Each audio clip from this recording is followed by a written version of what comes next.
Labels. We are all branded based on our differences and similarities. Geeks, fashionistas, bisexual, gadget addicts, and more sorts of cool names are attached to each one of us. But do we really need these labels to know who we are exactly? Or should we really be classified as if we are completely different? Generation Z, that's what we are. Just a classification of men. We may be characterized in a very broad spectrum of moral and social traits. On one end, we can be seen as individuals characterized by attention-seeking behavior, power and dominance, an acute sense of self-entitlement and defensive.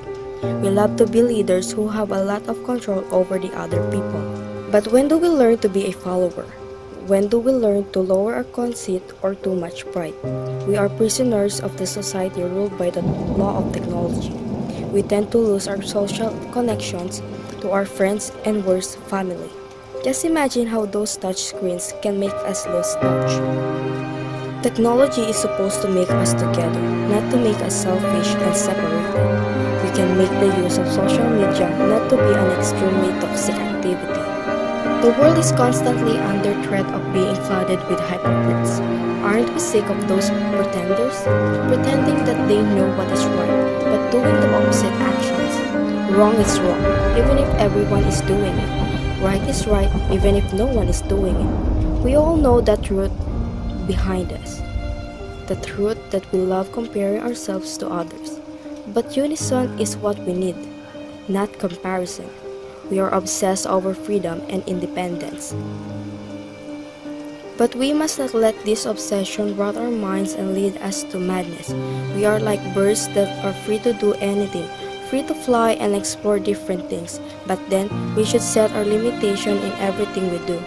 Lounging at home in front of television set is not an act of productivity. Getting busy with phones all day long is an act of constancy, simply lack of change.